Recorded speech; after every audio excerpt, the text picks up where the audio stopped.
voy a contar que ella va a estar acá, la expositora principal de nuestra clase abierta del día de hoy, que trata sobre un tema muy actual, que tiene que ver con el estado actual de la relación de la integración en Latinoamérica. Ustedes saben que en la clase abierta pasada estamos conversando mucho sobre el Mercosur, sobre lo que está pasando en diferentes procesos de integración.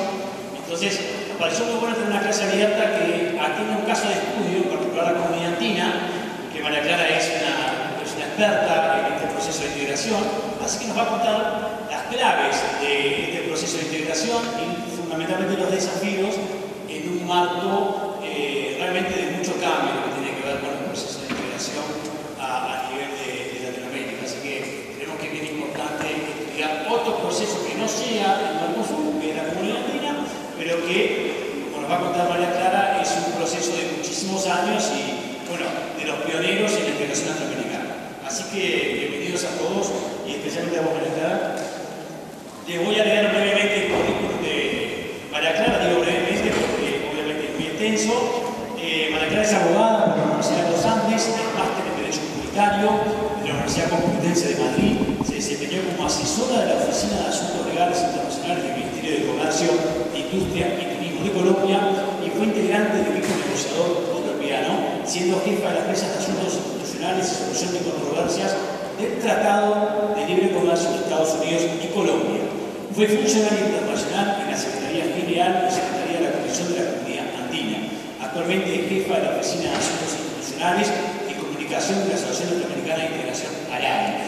Bueno, como dije, bueno, ella es colombiana y bueno, tiene mucha experiencia también en haber estado en los momentos claves de la comunidad andina, en particular cuando la comunidad negoció con la Unión Europea y cuando negoció con Estados Unidos. Y también tiene experiencia en las negociaciones de Colombia con Estados Unidos y con la Unión Europea, por lo tanto va a poder aportar mucho también desde ese punto de vista. Así que, si les parece, sin más, María Clara, te doy la palabra y bienvenido. Gracias Ignacio, gracias a todos por estar aquí presentes en esta charla. Espero que hacerlo lo más ameno posible y sobre todo que si quieren hacer alguna pregunta, intervenir algún comentario, pues bienvenido. Para mayor comodidad me va a bajar. Esta charla está...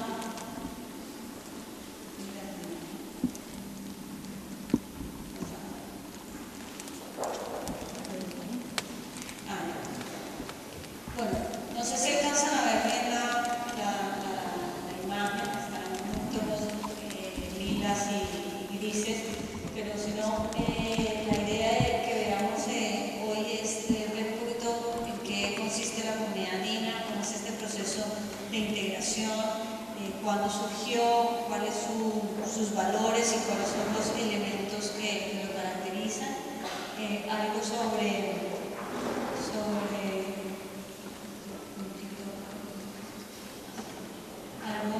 su ordenamiento jurídico, los compromisos que han adquirido en materia de libre circulación de bienes, servicios, capitales y personas, su sistema de solución de controversias y al final algo de su situación actual. Tiene que ver con lo que mencionó Ignacio del surgimiento de otros procesos de integración.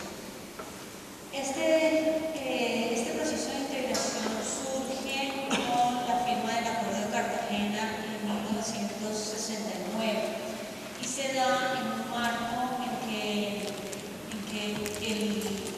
el mundo estaba buscando integrarse, sobre todo después de la Segunda Guerra Mundial, el surgimiento de la Unión Europea como tal a partir del 57 que empieza a unificarse, pues esa tendencia unificadora viene a América y se crea la Asociación Latinoamericana de Libre Comercio, la LALC, luego da lugar a la AIC, que es la Asociación Latinoamericana de Integración, y en ese marco, ese proceso de integración de la LALC, surge el llamado Pacto Andino, que se integraba básicamente por Colombia, Ecuador,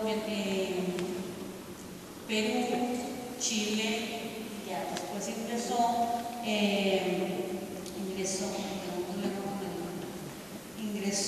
Venezuela, Chile se retira y es un modelo que se basa en la sustitución de importaciones, ¿no?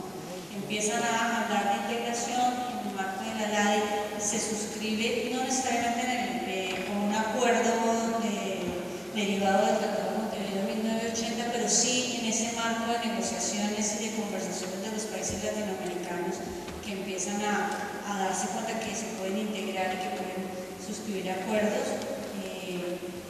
Luego, de los hitos importantes que marcan este proceso de integración son el del 83 con la creación del Tratado de Creación del Tribunal de Justicia de la Comunidad Andina.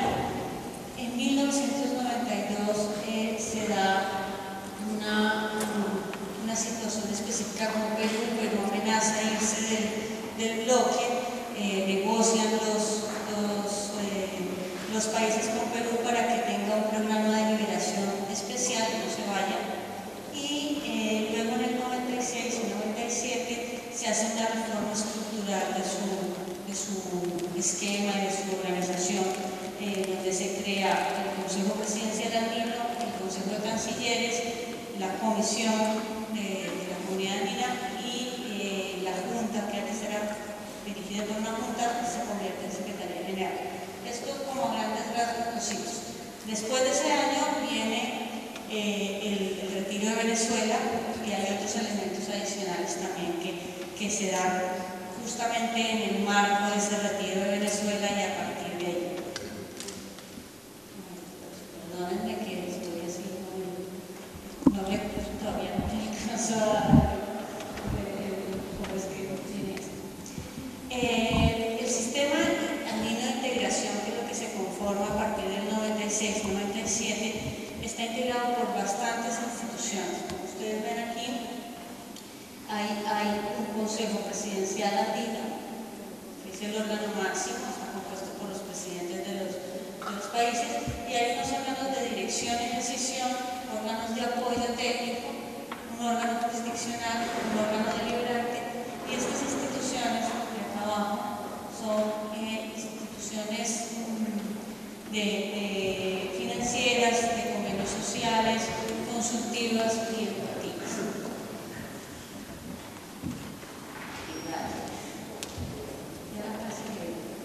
Bueno, el Consejo Presidencial, como su nombre lo indica, está compuesto por los presidentes, es el órgano máximo y establece las directrices del proceso de integración y se reúne una vez al año aproximadamente. Por reglamento está una vez al año, se puede reunir más de una vez al año.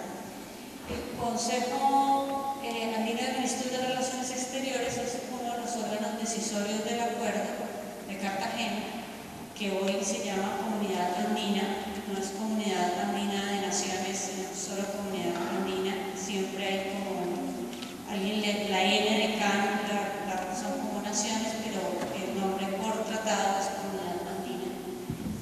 Y este órgano es el que dirige la conducción política del proceso. Se reúne 2 veces al año de manera ordinaria y cuantas veces quiera de forma extraordinaria. Y se reúne también con otro órgano decisorio que es la Comisión del Acuerdo de Cartagena, que son los 2 órganos que emiten decisiones que incumben a los 4 países y que los 4 países deben cumplir. Esa comisión de la Comunidad Andina está compuesta por los ministros de comercio o los representantes plenipotenciarios de los países, que en el caso por ejemplo, de Bolivia, no tiene Ministerio de Comercio, y hasta hace muy poco de Ecuador, eran las cancillerías las que asistían a esta comisión. Las decisiones de estos 2 órganos son vinculantes para los países miembros, emiten decisiones, la Comisión emite decisiones, el Consejo emite decisiones y declaraciones, no son vinculantes per se, pero son las que marcan cierta directriz y mandato. Y en el caso de la Comisión se deben reunir al menos 3 veces al año. Está establecido en el tratado qué meses se tienen que reunir. Y extraordinarias se pueden reunir las veces que consideren necesario. Estos órganos, en principio, actúan por consenso. La regla general del Tratado logrado es que todas las decisiones se toman por consenso, es decir, que haya mayoría absoluta sin que haya un voto, sin que haya una contradicción expresa de la norma. Pero en algunos casos, especialmente en la comisión, puede haber votaciones por mayoría simple. Entonces hay todo un procedimiento por el que se da esa votación. Si una decisión que se va a adoptar no cuenta con el consenso de todos los países, se somete a votación, y si en la votación hay un país que está en contra, se hace una segunda vuelta de esa decisión. La decisión se revisa, se modifica, se complementa y vuelve otra vez a someterse a los países, a la comisión para su votación, y si ahí obtiene la mayoría simple, queda aprobada la decisión. Ahora vamos a ver más adelante los efectos que tienen esas decisiones. El acuerdo de la comunidad andina tiene dos órganos permanentes, que son, por un lado, la Secretaría General, que es un órgano ejecutivo, técnico, de apoyo técnico para los países miembros, y además su principal función es velar por el cumplimiento del ordenamiento jurídico. Tiene potestades administrativas y judiciales casi para obligar a los países a cumplir con los compromisos del tratado y del tratado. Y el Tribunal de Justicia de la Comunidad Andina, que es el órgano jurisdiccional encargado de justamente verificar el cumplimiento del ordenamiento por parte de los países y eventualmente sancionar a los países en caso de que así no sea. Dentro de los órganos deliberantes está el Parlamento Andino, la Corporación Andina de Fomento, que hoy es Banco de Desarrollo de América Latina, el Fondo Latinoamericano de Reservas, el Organismo Andino de Salud y la Universidad Andina Simón Bolívar. En el marco de estos últimos años, los países miembros han planteado la necesidad de revisar el vínculo que hay con estos órganos que aparentemente eran órganos auxiliares o de apoyo con el proceso de integración. Hoy la CAF ya no es solamente los socios andinos los que conforman la CAF, sino que tiene otros socios de Latinoamérica y del mundo, entonces ya no tiene un papel tan determinante en relación con el proceso andino. Entonces, dentro de lo que hoy está realizando la comunidad andina, la reestructura que está haciendo el proceso de integración, está justamente revisar el papel que cumplen estos órganos. Por ejemplo, el Parlamento andino, una de las ideas es que conforme el Parlamento latinoamericano y no siga siendo Parlamento andino, sino que quede en los compromisos que están dados dentro del Parlamento latinoamericano y vinculado más a UNASUR que a la comunidad. Lo mismo el Organismo Andino de Salud. Este es un organismo muy interesante, es un organismo donde no solamente pertenecen los andinos, sino que pertenecen a otros países de Latinoamérica, Chile, Venezuela, y lo que hace este organismo es coordinar políticas de salud.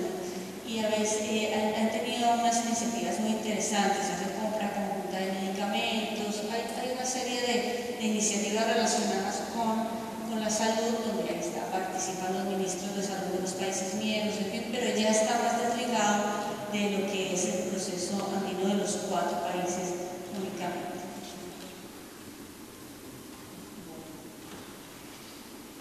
Como órganos consultivos, pues la comunidad le ha dado énfasis a que haya una participación de los empresarios, de los representantes de los trabajadores y de los pueblos indígenas. Y en ese sentido ha creado consejos consultivos en los tres ámbitos donde participan delegados de esas organizaciones que pueden en un momento dado participar de deliberación de los órganos decisorios, y ahí pueden hacer aportes y pueden solicitar que se adopte una u otra decisión o dar opinión sobre la adopción de una decisión en particular.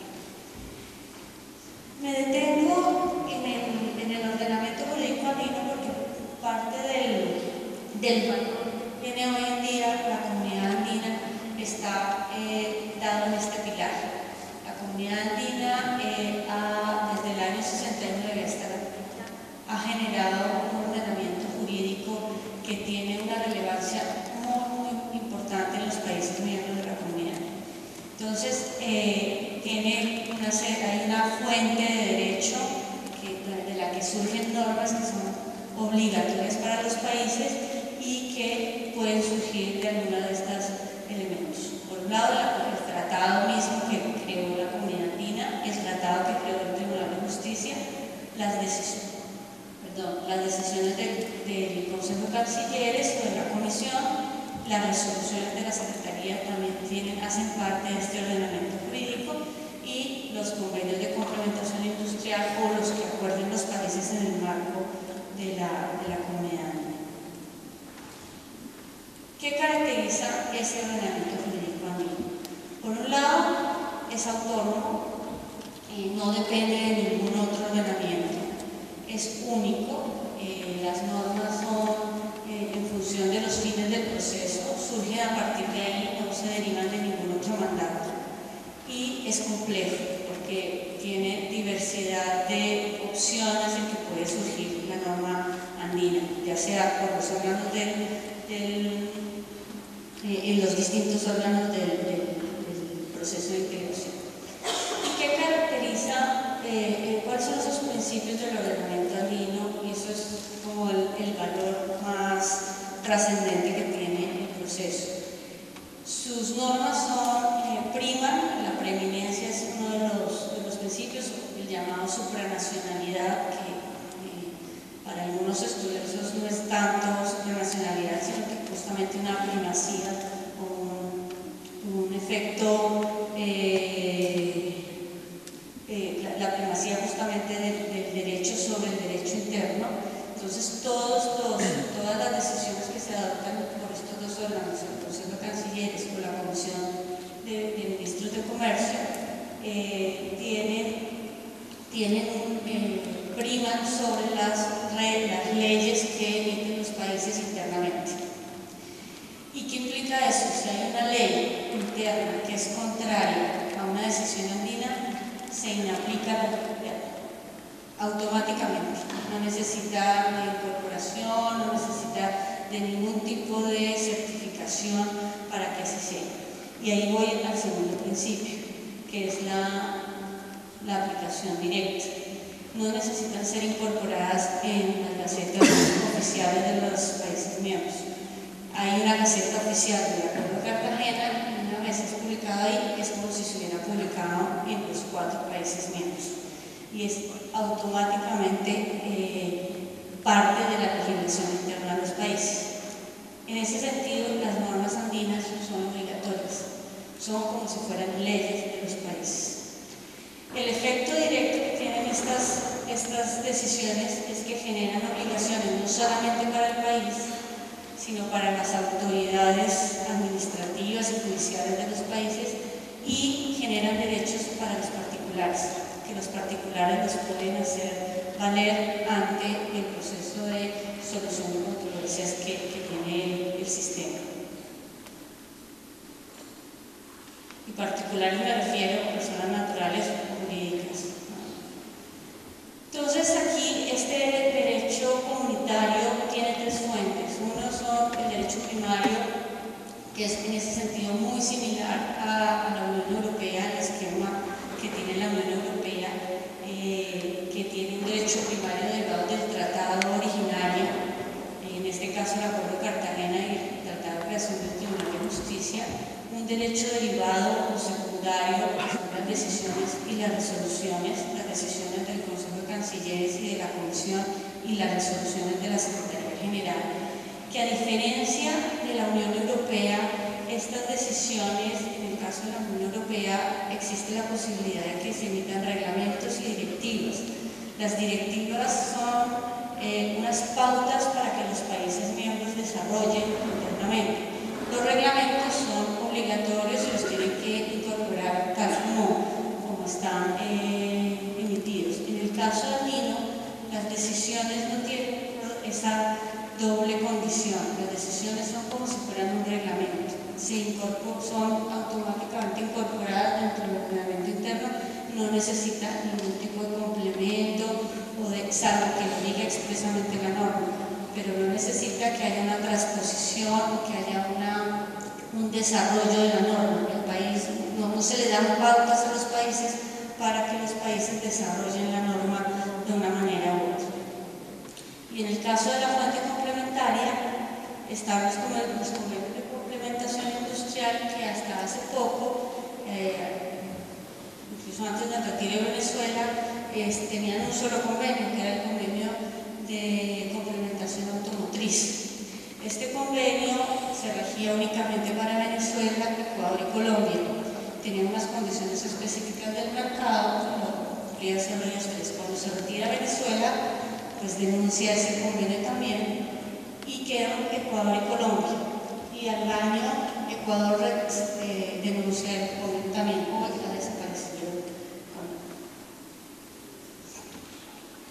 Bueno, ¿qué abarca este ordenamiento jurídico andino y esta forma en realidad abarca todos los temas? Se pueden emitir decisiones en materia comercial y hay decisiones en los temas que están ahí nombrados, hay decisiones hoy en esos temas, desde aduanas, propiedad intelectual, servicios, transportes, telecomunicaciones, energía, satélites, hay de todo, ¿no? En asuntos sociales, desde migraciones, desarrollo rural, fronterismo, etcétera, hay de migración laboral, de seguridad laboral. En política exterior se regulan las condiciones de los observadores, de los mismos observadores o los mismos asociados. En medio ambiente hay una agenda ambiental comunitaria. Y solamente un dato como para que tengan presente, el acervo normativo que tiene la comunidad andina cuenta con unas 795 decisiones emitidas, de las cuales unas 400 están vigentes, que se aplican. O sea, que hoy los países miembros aplican. De hecho, hay algunas que los países no tienen norma interna, y eso le pasa, por ejemplo, a Venezuela. Cuando Venezuela se retiraba y el acuerdo lo único que le establecía era que debía seguir aplicando el acuerdo de Cartagena durante 5 años para bienes, para el comercio de bienes, en materia arancelaria. Y en materia arancelaria estaba todo liberalizado, podían ingresar los productos con el 100% de ventaja arancelaria. Entonces, pero como había otro acervo normativo, propiedad intelectual, medidas sanitarias, en fin, Venezuela no pudo derogar esas normas porque internamente le traía un problema derogar la norma de propiedad intelectual, porque se iba a quedar sin régimen de patentes, le tocaba volver a hacerla, reproducirla en una forma de ley nacional. Entonces, durante un tiempo seguía aplicando la norma, aunque no estuviera obligada a aplicar. De resoluciones, que son las que emite la Secretaría General, que es el órgano técnico, hay emitidas 1.723 resoluciones. De esas, gran parte son sobre solución de diferencias, sobre verificación de cumplimiento de los compromisos del acuerdo.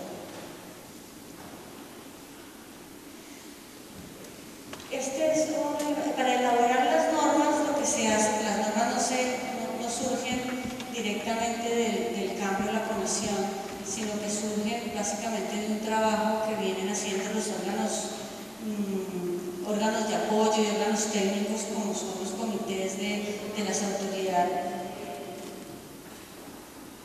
de cualquier rama. Por ejemplo, los ministros de transporte se reúnen en el comité andino de autoridades de transporte y ahí formulan la norma de transporte. Hoy hay norma de transporte multimodal, transporte por carretera, marítimo, de carga, hay de todo. Entonces, la base de discusión son los mismos países miembros a través de las autoridades específicas, el transporte, telecomunicaciones, las autoridades de propiedad intelectual, las de sanidad, y ellos elaboran la norma y la elevan a los órganos decisorios, ¿no? Entonces participan en realidad en un proceso de elaboración que toma mucho tiempo.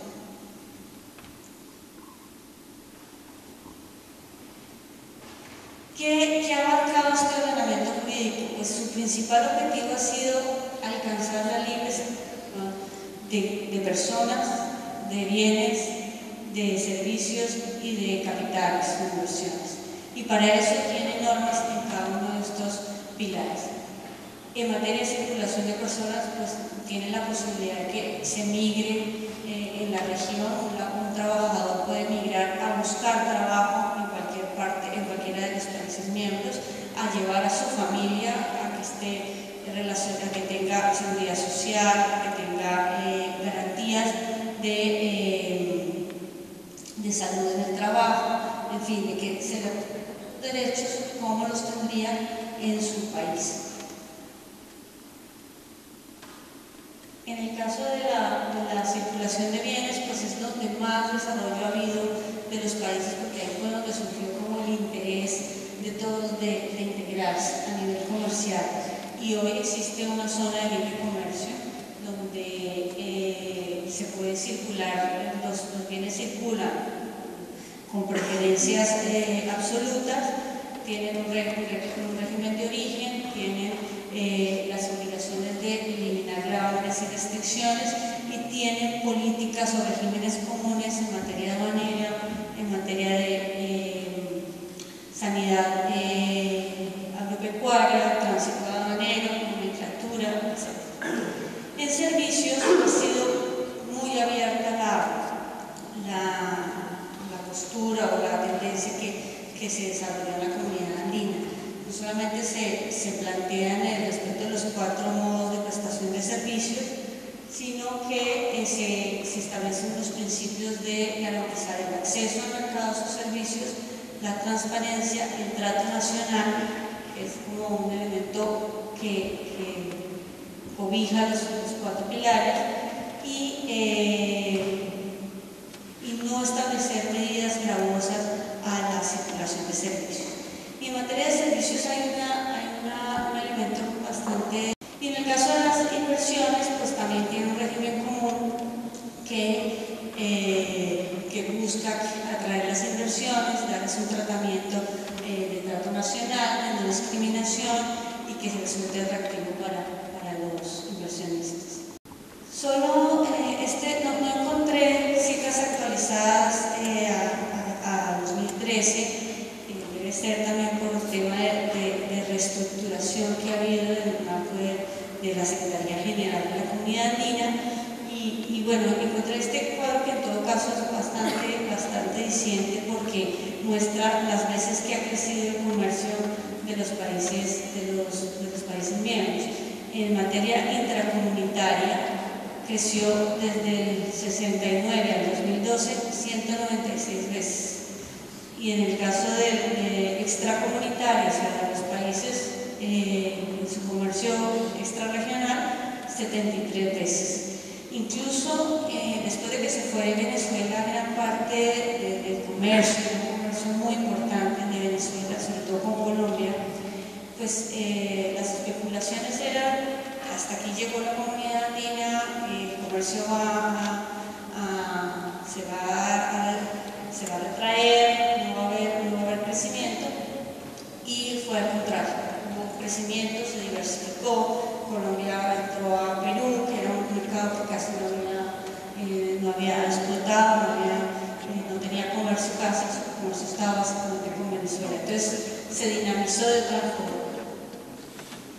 Esta es una gráfica del aprovechamiento que han tenido los países del comercio intracomunitario, y no cabe duda, pues aquí en la franja, que Colombia es de los que más ha aprovechado ese comercio.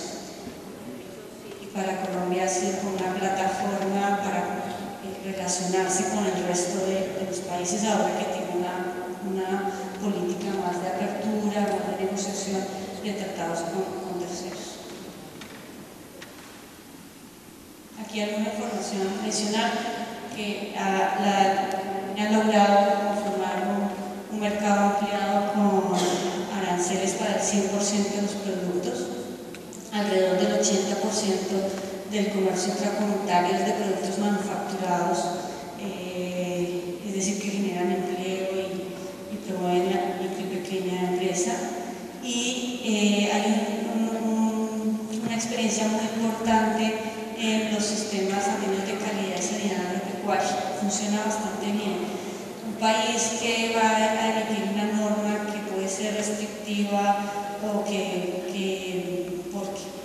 limitar el ingreso de una planta o un animal por alguna enfermedad, tiene que solicitar autorización a la Secretaría General para que la Secretaría General estudie técnicamente el caso y una vez le apruebe, le permite publicar esa norma de manera subregional. Entonces ahí puede limitar el ingreso si se ha comprobado que efectivamente hay un tema de sanidad, un tema de enfermedad del animal o de la planta que necesita restringir. En cuanto a los regímenes comunes, estamos de propiedad intelectual, donde hubo un desarrollo casi pionero y muy profundo de la comunidad andina, adaptando el acuerdo de OMC de propiedad intelectual al ordenamiento comunitario andino, yendo más allá incluso del ARPIC y regulando estas materias en propiedad industrial, variedades vegetales y acceso a recursos genéticos. Hoy por hoy se están revisando algunas de esas normas. La de propiedad intelectual industrial fue una de las que también tuvo un momento muy particular a raíz de la negociación con Estados Unidos y con la Unión Europea. Más adelante les puedo contar de eso hacia el final. ¿Quiénes pueden ser actores reclamantes de los procedimientos? La Secretaría General, que lo puede hacer de oficio o sin necesidad de que nadie le pida que lo haga, los países miembros, cualquiera de los países miembros, y los particulares. Este es un elemento que no tiene casi ningún proceso de integración. Lo tienen en parte la Unión Europea, muy controlado, muy medido, pero en el caso andino en particular puede ir directamente ante la Secretaría General y denunciar a su propio país o al otro país. Puede puede interponer una acción que sea contra el propio o contra otro país miembro. ¿Contra quién se adelanta? Contra los países miembros, los órganos. ¿Y qué procedimientos puede adelantar? Ante la Secretaría General es como una fase previa que siempre se tiene que ir primero ante la Secretaría General. La Secretaría General revisa si hay restricciones y gravámenes, que es una cuestión de hecho, hay una medida o hay una acción deliberada de una autoridad que me impide pasar alguna mercancía. Eso implica una restricción o un gravamen, o me pusieron un impuesto que no había aparecido en ninguna parte y me lo están aplicando. Eso es calificado como un gravamen, una medida restrictiva. Y por otro lado, la fase prejudicial de acción y cumplimiento, que es donde se ha verificado, por lo menos hay una norma que establece una obligación y el país simplemente no cumple con esa obligación o la está desconociendo. Entonces, ante esas dos posibilidades se puede ir ante la Secretaría. La Secretaría revisa y luego, una vez emita su dictamen, se va ante el Tribunal de Justicia. El Tribunal de Justicia tiene distintas acciones que no los voy a aburrir con todas esas acciones, que las menciono acá para que sepan que puede actuar por distintas vías. Este es como el procedimiento que se da, son procedimientos que se hacen, que se aplican muy sencillos, con pasos muy cortos y perentorios, porque muchas veces se requiere que sea rápida la decisión, no se espera que se demore mucho y que se quede archivada en un escritorio, sobre todo cuando se trata de restricciones y gravámenes donde los bienes están en frontera o donde los bienes están sujetos a un tratamiento específico que no pueden esperar, son perecederos o porque son estacionales y tienen el problema de perder vigencia o de dañarse. Entonces, cuando se presenta una solicitud, se verifica que haya unas condiciones específicas, luego se inicia la investigación, se comunica al país investigado para que se defienda y una vez con los elementos que se tienen, la Secretaría califica si esa medida de ese país es restrictiva o no. Ante esa resolución procede un recurso de reconsideración que es ante la misma Secretaría. En el caso del procedimiento de fase prejudicial por acción de cumplimiento, se puede iniciar de dos formas: de oficio, que siempre la Secretaría lo puede, o a petición de parte, ya sea que lo hace un país miembro o que lo hacen los particulares. Y aquí es donde cobró mucha vitalidad el sistema de solución de controversias a partir de esta norma, que fue en el año 2005, porque los particulares se organizó el procedimiento de una forma más sencilla para que los particulares pudieran acceder a él. No se necesita abogado, no se necesita ir hasta la sede en Lima de la Secretaría para presentar un escrito, se puede hacer por fax, se puede hacer por vía electrónica. Y cuando es de oficio, cuando es la Secretaría la que se entera de que hay una medida que aplica a un país que es contraria a una norma andina, le pide explicaciones al país, le manda una nota de observaciones, le da un plazo para que presente sus descargos y decide con la información que tiene. Ahí pueden haber unos recursos adicionales de aclaración, pero una vez decide ya emitió su dictamen. En el caso de cuando se trata de petición de parte, un particular, es el mismo procedimiento con la única diferencia en que cuando el particular presenta la solicitud se le revisa si cumple los requisitos.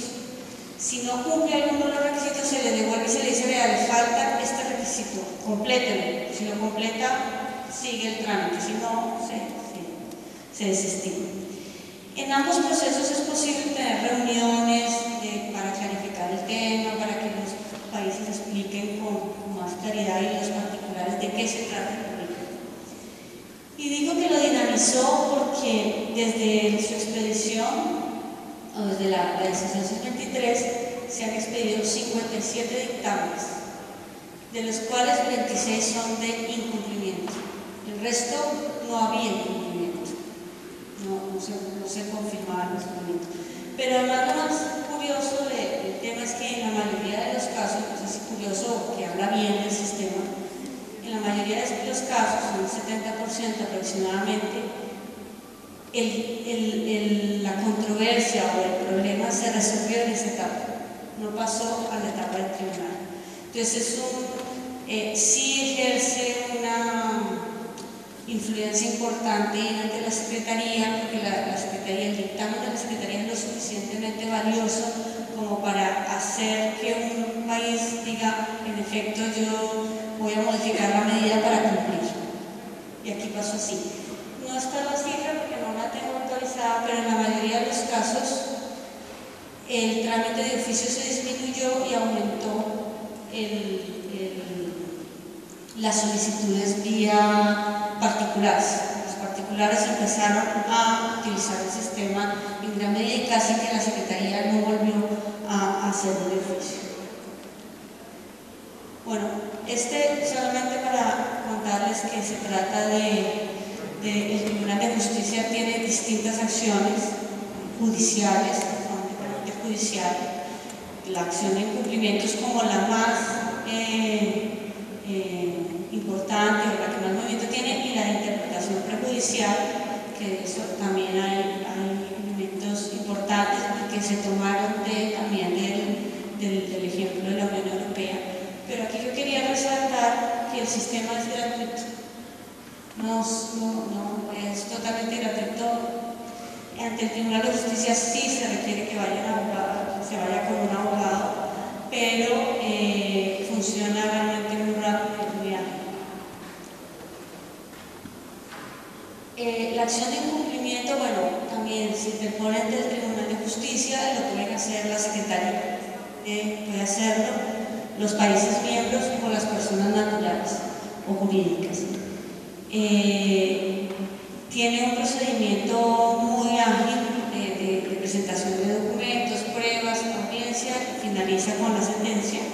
Y la sentencia, para que no tenga más, es un título legal suficiente para que sea no solamente cumplido, que el país miembro lo entienda como que hay una sentencia en su contra, sino que le sirve al juez nacional para conceder una indemnización de perjuicios para el caso de los particulares. Los particulares pueden ir después con ese título ante el juez nacional para que el Estado les indemnice. Este es el procedimiento, es como ven, unas etapas muy concretas y cortas. Realmente el procedimiento dura más o menos, no toco pero puede durar como mínimo 6 meses, porque ya se trata de un procedimiento mucho más, donde se están discutiendo cosas más densas del ordenamiento. Una vez se termina ese procedimiento con la sentencia, se le da un espacio al país para que cumpla. Le dice, bueno, le doy 90 días para que cumpla. Si usted en 90 días no ha cumplido, yo reviso, y si verifico que no ha cumplido, le autorizo la suspensión de ventajas. ¿Eso qué quiere decir? A los otros países miembros, para que apliquen un gravamen adicional a los productos que escojan contra ese país. En algunos casos evolucionó el tribunal y ya no lo dejaba potestad de los países, sino que les ordenaba que tenían que poner un gravamen específico en tales productos contra ese país. Creo que hubo un caso de tabaco de Venezuela, donde le ordenaba, incluso les decía, tiene que ponerle 10% de gravamen a Venezuela en tabaco y en otros productos. Simplemente como unas estadísticas del movimiento que tiene el tribunal. Bueno, la de nulidad, se pueden solicitar acciones de nulidad contra las normas, si las normas incumplen o exceden algún tipo de compromiso internacional también. Desde la fecha se han emitido 54, se han visto 54 acciones de nulidad. Esta acción es una acción muy importante, pero no está bien utilizada en la comunidad andina. Se basa en la acción de interpretación prejudicial de validez que tiene la Unión Europea, donde el juez nacional debe, si está viendo un caso donde se está discutiendo una norma andina o temas que competen o que han sido regulados por una norma andina, tiene la obligación de solicitar al Tribunal de Justicia la interpretación de un punto en especial de esa norma que necesita el juez. Se lo solicita y el tribunal le debe decir, pero en este punto usted tiene que interpretar de esta forma, no puede interpretar de otra manera. Esa interpretación el juez la tiene que incorporar en su sentencia. Pero, ¿por qué les digo que ha sido mal usado? Porque primero el tribunal no ha instruido bien a los jueces nacionales de cómo formular la interpretación. Entonces los jueces nacionales lo que hacen es decir, me llegó un caso, se está discutiendo telecomunicaciones y hay una norma andina de telecomunicaciones. Tribunal, dígame cómo se interpreta la norma andina de telecomunicaciones. Y la norma andina de telecomunicaciones tiene 35 artículos. Entonces les pone al tribunal a que interprete cada uno de los artículos, cuando seguramente en el caso, solo se discute uno o dos artículos. No le pregunta específicamente. Entonces, este instrumento, esta función tiene razón de ser cuando se pregunta concretamente. Cuando se dice, bueno, en este artículo no entiendo esta frase, dígame cómo la tengo que interpretar. Y si se hace la pregunta de esa forma, el tribunal ya puede entrar a decir, ah, se interpreta de esta otra forma, no puede ir más allá. Pero hoy es como un copy-paste de todas las interpretaciones prejudiciales, son iguales, son más o menos iguales, ya ha causado unos problemas peores. Y son de las que más se mueven, 2.444 interpretaciones, y van a aumento, ¿no? ¿Cuál es la situación actual? Es difícil hablar de la situación actual de la comunidad andina. Hace unos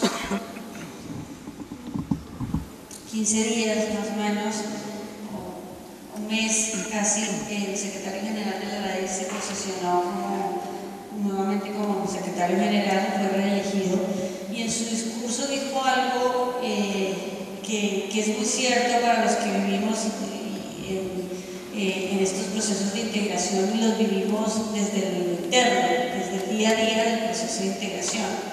Y es que los procesos de integración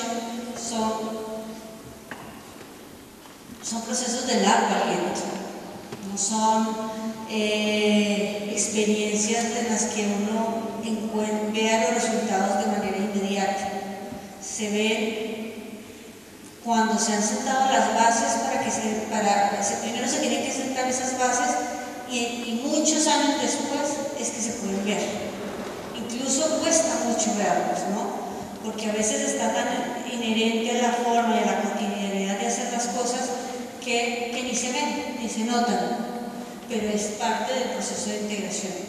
Y lo digo en qué sentido. Por ejemplo, en el caso de la comunidad andina, y lo mismo ocurre también con la LAD, el comercio que se hace hoy en día, que hacen los países latinoamericanos, en el caso de la comunidad andina, los miembros de la comunidad andina, se debe a esos compromisos que adquirieron en el 69 y en el 61. Y hoy por hoy el comercio que se hace es ese, es el derivado de esos acuerdos que firmaron en esos momentos, que fueron mejorándose, que fueron ajustándose, que fueron poco a poco, pero que son los que se han mantenido a lo largo de los años.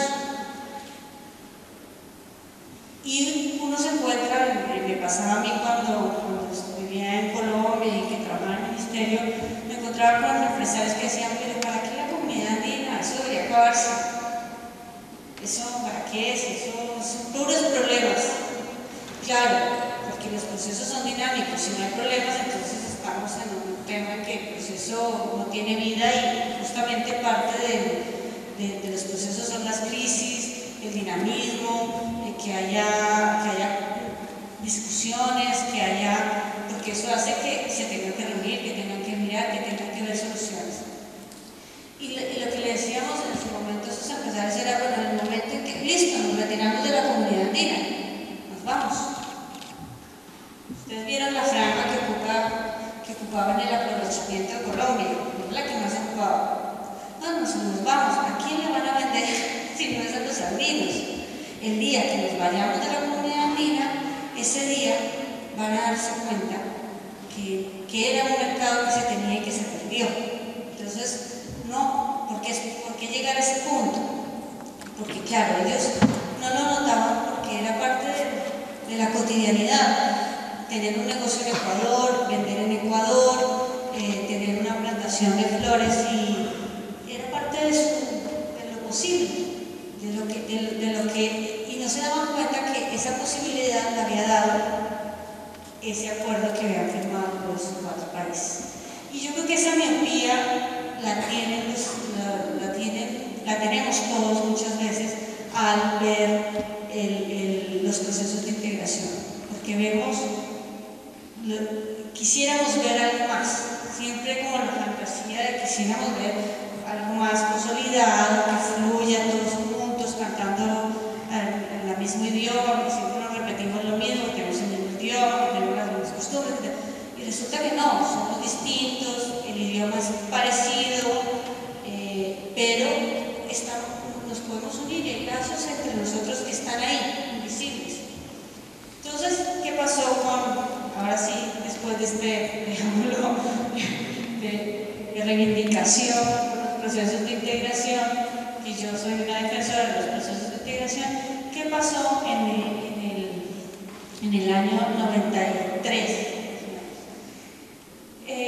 Se empieza a plantear la posibilidad de negociar con terceros. En ese momento el ALCA ya había decaído, ya se había ido, ya saben ustedes para dónde se había ido. Entonces, los países empiezan desde mucho antes, incluso de la cumbre de Mar del Plata, empiezan a cuestionarse y empiezan a darse cuenta que eso no va para ningún lado, que internamente se estaban negociando entre ellos y Estados Unidos estaba diciendo, bueno, si esto no funciona todos juntos, pues entonces yo empiezo a decirle a Chile que vayamos nosotros separados. México, ya tengo mi acuerdo con México. Y empezó como a fraccionar a los países. Obviamente los andinos entraron en esa oferta de, venga, negociemos por separado. Y los andinos tenían una cláusula, como la tienen, no tan exigente como el Mercosur, pero una cláusula donde establecía que no podían negociar separadamente. Tenían que negociar como fuera un país latinoamericano y en materia arancelaria no podían negociar de una manera que no fuera comunitaria. Entonces, claro, empieza este deseo de algunos, entre esos Colombia, Perú, Ecuador, ahí todavía no estaba Correa, a querer entrar al juego de negociar un tratado de libre comercio con Estados Unidos, y si lo podían hacer conjuntamente mejor. Somos comunidad andina, vamos todos juntos y negociamos con Estados Unidos. Pero Venezuela dice no, yo no quiero, a mí no me interesa. Bolivia era tímido, decía, a mí sí me interesa un poco, pero yo no me siento tan preparado, si van todos ustedes yo voy, si no, y yo solo no. Y Venezuela empieza a manejarse el tema, bueno, si no vamos todos juntos, entonces flexibilicémonos y permitamos que vayan los que quieran. Y ahí surge esta decisión, la decisión 598, que es una decisión donde en efecto amplía el rango que había, que solamente se permitía para negociar con latinoamericanos en materia arancelaria, a negociar con cualquier otro país, cualquier otro país, las materias que fueran. No iba a haber restricción en materias. Entonces, se le permite bajo unas condiciones. Y las condiciones que se establecieron era que tenían que buscar la forma de negociar comunitariamente, negociar juntos. Si no podían negociar juntos, tenían que respetar el ordenamiento andino y tenían que respetar, y si otorgaban alguna ventaja adicional a lo que ya se le otorgaba en el ordenamiento andino, tenían que trasladársela, respetar la extensión de la nación más favorecida al país al que lo solicitara y al que se hubiera visto afectado, ¿no? Entra la 598 en vigencia y Colombia, Perú, Ecuador y Bolivia empiezan a negociar con Estados Unidos. Y empiezan a negociarse, van juntos, se coordinan entre los cuatro, que es todo un proceso, tener que coordinar, ustedes lo saben acá en Mercosur, tener que coordinar primero cuatro y en una posición conjunta llevarla a la mesa, que esa era la condición en que se está negociando. Se avanza bastante en la negociación en ese sentido, porque casi hasta el final es en el momento en que se quiebra el tema, pero se adelanta bastante y se concluyen las negociaciones. Ahí en esas negociaciones se adquirieron unos compromisos en materia de propiedad intelectual, sobre todo, que implicaron, porque después se dio una modificación, implicaban en ese momento una modificación al régimen, porque por más que se le explicó a Estados Unidos que todos somos, es nuestro ordenamiento jurídico, lo tenemos que es nuestro piso, la postura de Estados Unidos es, bueno,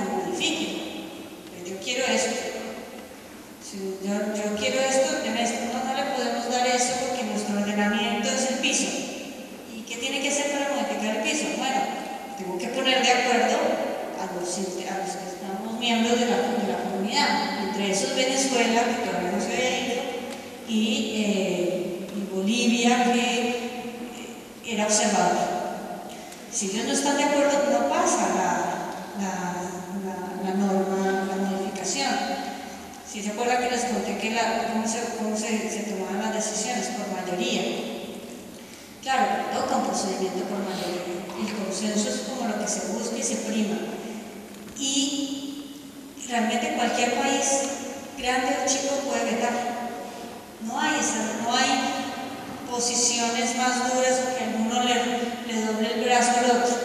Un chico le puede perfectamente bloquear una norma a un grande. Y aquí hablamos de grandes eran Venezuela, Colombia, Perú, y chicos eran Ecuador y Bolivia, que eran considerados de menor desarrollo. Son considerados menor. Entonces, Bolivia, y ahí les cuento la anécdota, Bolivia, cuando llegó el momento de presentar la modificación, finalmente en el tema de Estados Unidos, ¿qué pasó al final? Perú se fue solo, negoció solo, sin los otros dos. Ecuador ya había dicho que con Ecuador había problemas por litigios de inversionistas de Estados Unidos en Ecuador, y por esa razón Estados Unidos no le quería adelantar en la negociación, y Colombia estaba ahí negociando todavía y tratando de ganar alguna, de no ceder tantas cosas. Como Perú se va y negocia, pues no, de alguna forma marcó el territorio, el terreno para Colombia. Colombia no tuvo otra opción que también adherirse a lo negociado por Perú. Entonces, tenía que el problema surgió ahí, que estos dos países tenían que ir al seno andino, a la comunidad, a proponer una modificación del régimen de propiedad industrial, que era en materia de medicamentos genéricos, imputada directamente a los genéricos, que las industrias de genéricos de Colombia, de Perú, pero sobre todo Colombia, eran protegidas, o se buscaba protegerlas porque eran fuertes internamente. Entonces se da ese momento en que empieza a negociarse con Bolivia, que ya en ese momento estaba Evo Morales y dijo: yo no quiero negociar con Estados Unidos. Le plantean que la modificación, y se opone a la modificación y dice que no.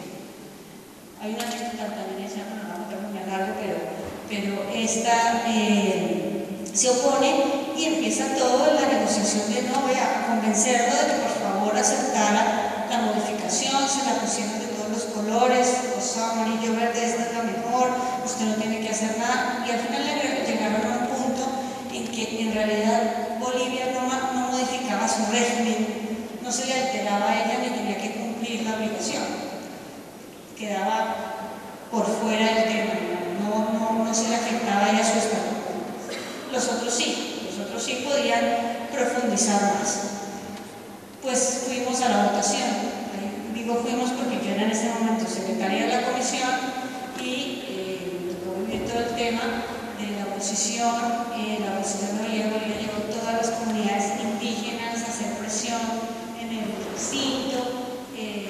Los que aún no se reunían en una sala privada a negociar, salían, volvían hasta que Ecuador, que era la presidencia, decían: bueno, votemos. Y votan y daba Bolivia. Los otros que sí. Se fueron a la segunda vuelta. Cuando volvimos a la segunda vuelta, un mes después, volvió y pasó exactamente lo mismo, mucha presión. Y Ecuador quedó tenía la disyuntiva, era el que definía la situación, porque Colombia y Perú estaban totalmente alineados, y Ecuador, que tenía, digamos, la orientación en ese momento de no querer negociar con Estados Unidos, no tuvo otro remedio que, no tuvo otros, ¿sí? Optó por apoyar a Colombia y Perú en la negociación, pero quedó como en ese momento muy debilitado, la institución quedó debilitada, que era una situación sin precedentes. Nunca se había dado una situación así de votación en esas condiciones, y ahí, digamos, como empieza a verse un poco el deterioro de la comunidad andina y de lo que los países querían de la comunidad andina, ¿no? Que sí, es una plataforma, es un piso muy importante para los países, pero quizás querían dar un salto dejando atrás el piso. Ahí es donde empieza a verse esa dificultad. Empiezan las negociaciones con la Unión Europea más o menos con terminada la negociación con Estados Unidos, y antes de esta reforma empiezan las negociaciones con la Unión Europea, y en el 2006, yo me acuerdo que había una cumbre con Unión Europea, justamente se estaban reuniendo los cancilleres con la Unión Europea cuando llegó la carta de Venezuela diciendo me voy. Y su canciller estaba con la Unión Europea negociando. Entonces se va a Venezuela, empieza todo un proceso también de negociación con Venezuela, porque como ven, durante los 45 años de integración se generaron muchas normas de distintas materias, pero la que obligaba a Venezuela a mantener todavía las obligaciones era referida únicamente a bienes, a comercio de bienes, que era la que estaba en el tratado. Y Venezuela, por más que se interpretara como se interpretara, no iba a aplicarle las normas del resto del ordenamiento a los andinos que no fueran las de comercio únicamente de bienes. Ese es un momento donde también la comunidad sufre un impacto muy fuerte. Deja de percibir, la Secretaría General deja de percibir unos recursos importantes, se van echados a estigmar los funcionarios que eran venezolanos. Los demás países toman una represalia contra ella. Bueno, Venezuela no está, pues se van todos los venezolanos que no tenían nada que ver con Venezuela, no eran funcionarios venezolanos, eran de nacionalidad venezolana.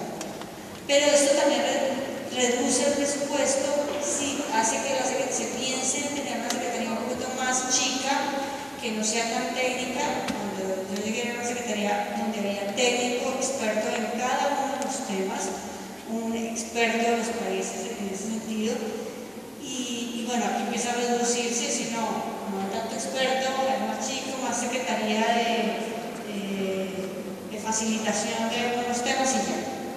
Entonces, eso es lo que impacta a Venezuela.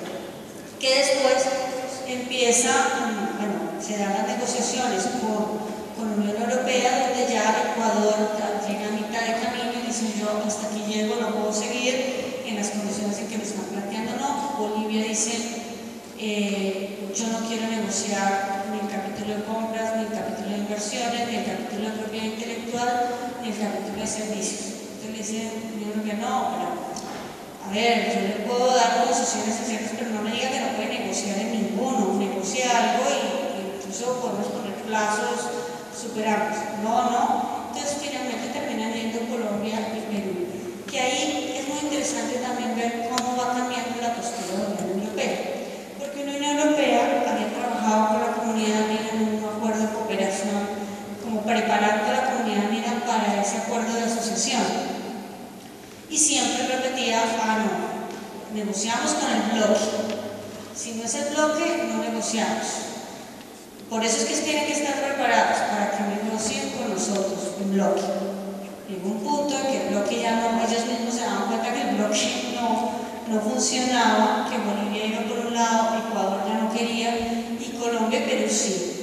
Y al final cede y dice, bueno, negocio con cada uno independiente.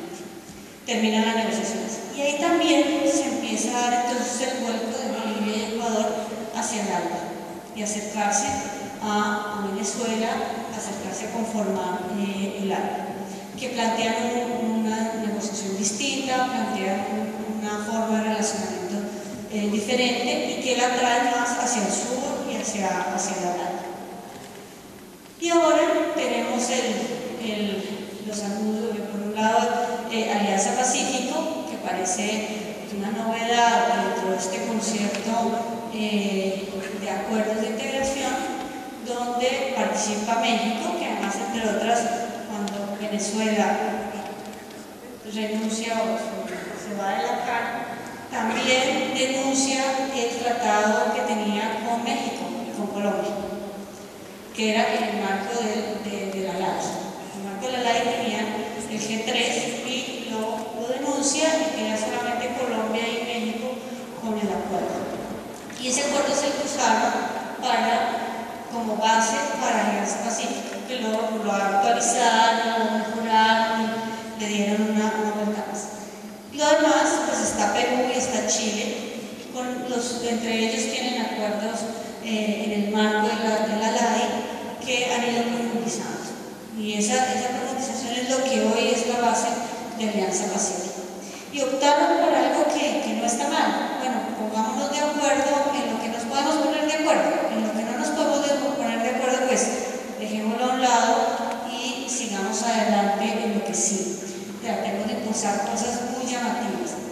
El otro día, también viendo un poco cómo iba, porque esto está en proceso de negociación, hay mucha información que no es muy detallada de la interna del proceso de Alianza Pacífico, pero lo que uno ve es como que quieren posicionar al proceso como que uy, es una maravilla, es lo último, son súper ágiles, y sí, les ha resultado en gran medida muchos de sus acuerdos de esa forma. Han involucrado al sector privado, han involucrado ciertas acciones, por ejemplo, las bolsas de valores de los 4 países, y obviamente como todo, pues cuando se anuncia así, pareciera que es como que es cierto, pero cuando uno raspa un poquito, por ahí hay todavía cosas que hacer y que no necesariamente son tan así. Hoy por hoy, el 90% de desgravación que dice la Alianza Pacífico que tiene es en gran parte derivado de la comunidad andina y de los acuerdos que tienen en el marco de la LAI. No es que hayan hecho nuevos acuerdos o que hayan hecho alguna cosa más. De hecho, el acuerdo que lo conforma todavía no ha terminado de ser aprobado por los países miembros. O sea, todavía no ha entrado en vigencia el protocolo o el acuerdo constitucional. Y bueno, y en esas también se da, ya para ir terminando, el anuncio de Bolivia de ingresar a Mercosur, que de alguna forma pues, ha sido por invitación de Mercosur, ya tienen un acuerdo de asociación con Mercosur, hay una alineación política con Mercosur, y bueno, empieza a trabajarse, incluso en la LAI se le está dando algún tipo de apoyo a Bolivia para ver, porque Bolivia dice, yo quiero entrar a Mercosur, pero yo no me quiero salir de la comunidad andina, quiero estar en los dos. Entonces, bueno, eso es como un rompecabezas, un puzzle, le dicen, es como un ejercicio de arquitectura de procesos de integración muy interesante, que está buenísimo para una tesis, como para sentarse a escarbar a ver qué formas pueden haber, porque no es fácil, ¿no? Sobre todo el que no la tiene fácil es Bolivia, que es el que tiene que cumplir acá y cumplir allá.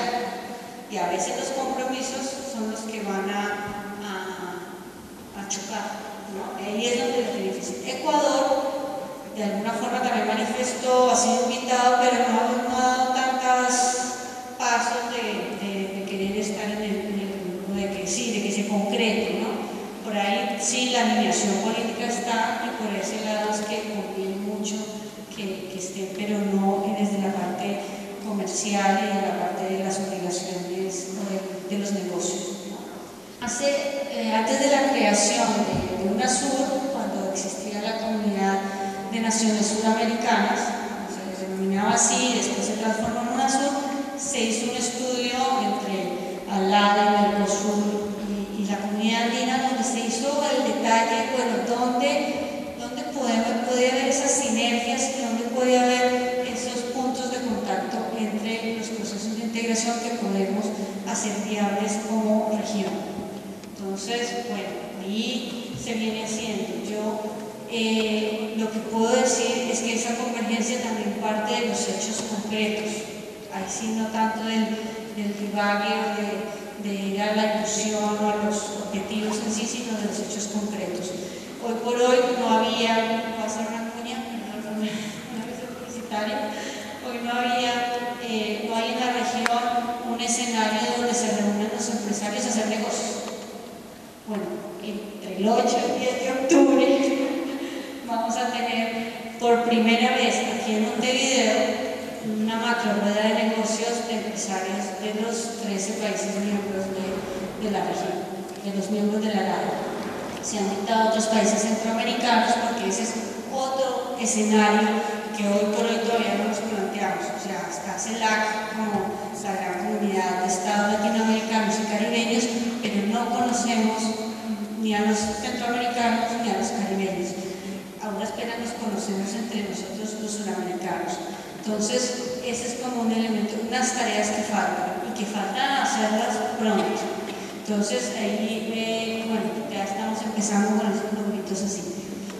Finalmente, como balance del proceso de integración andino, yo lo que diría es que es un proceso que hoy existe, es vivo, tiene dificultades como todos los procesos, el valor de los procesos está en superar esas dificultades y todo depende de la voluntad de los países.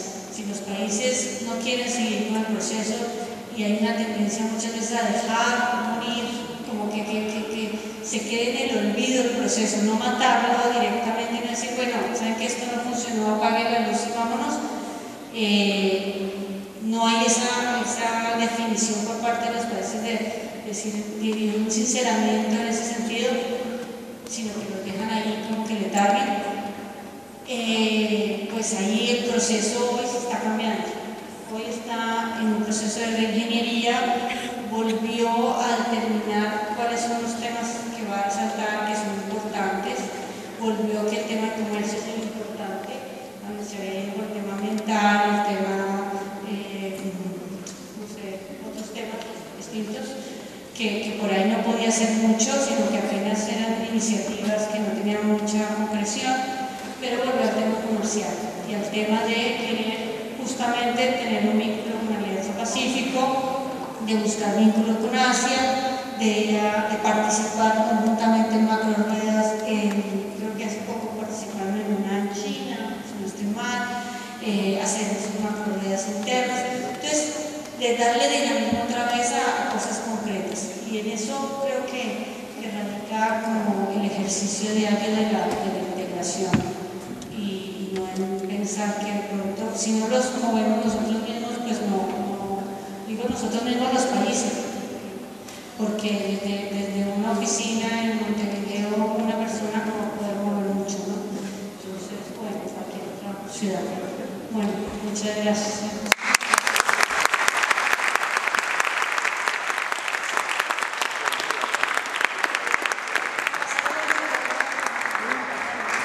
Muchísimas gracias, María. Creo que hemos aprendido bastante de la comunidad andina. ¿No cree usted que los esfuerzos, principalmente de Perú y Colombia, están orientados en este momento a la Alianza del Pacífico y han relegado los esfuerzos de la comunidad andina? O sea, ¿no cree que la comunidad andina con la Alianza del Pacífico pasó al segundo plano? O sea, está en decadencia, una decadencia, digamos, no tanto de relaciones, sino una decadencia de importancia. No sé si me entiende la pregunta. Vamos a hacer otra pregunta más, si hay más preguntas. ¿Más preguntas? Bueno, yo de repente me quedo. Está funcionando, sí. Sí, yo sí creo que, bueno, hoy es claro, notorio, que Colombia y Perú le apuntan a la Alianza Pacífico. Y le apuntan porque ahí tienen un relacionamiento con Chile, con México, que son el eje de orientación que los congrega, ¿no? Es un eje que tiene más afinidad con Chile, con México en sus políticas comerciales que con otros países de América Latina. Y además por un tema estratégico también. La alianza, o por lo menos de los 4 países miembros, 3 países van a participar en el TPP, el Partnership con Estados Unidos. Y están en un foro como APEC.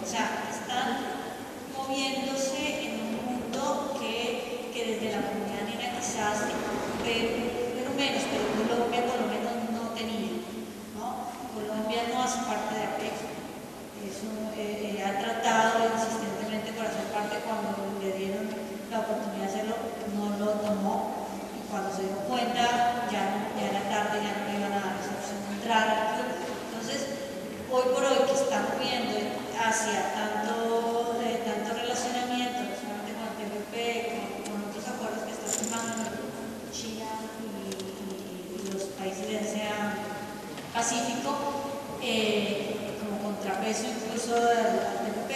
Allí es un espacio donde si los latinoamericanos no están o no participan, es como que van a quedar súper aislados. Entonces, yo creo que es así. ¿Qué pasa con la comunidad andina en estos dos países? Perú fue más descreído de la comunidad andina siempre. Al principio les conté que amenazó irse, siempre era como que, ay, no me voy, esto no me sirve, pero no se iba, ¿no? Se mantenía y lo que hacía era que lograba que le dieran unas condiciones más especiales. Hoy por hoy ya no tiene esas condiciones especiales. Y yo también creo que ha aprovechado el mercado, pero ha sido también aperturista. Hoy, para ellos, la base de lo que pueden ofrecer a los otros países del Asia-Pacífico se las da la comunidad andina. Sí están en un proceso de revisión interna en la comunidad andina de llevarlo a que sea un elemento, la Secretaría General sobre todo, y el Tribunal de Justicia, no desconocerlo, sino que sean brazos importantes para lo que ellos quieren del Asia-Pacífico. Entonces, lo que han hecho es tratar de decir, bueno, aquí reestructurémonos, reformémonos, porque así no vamos, ¿no? Tampoco se atreven a irse. Entonces, es como que eso, porque, les comentaba al principio, dejarlo así por así, salvo que garantice esas relaciones comerciales que hoy están súper asentadas, que están ya consolidadas, sería darse un tiro en el pie. Para ponerlo en esa imagen, no sé si con eso respondo a la pregunta, pero no deja de ser importante, pero sí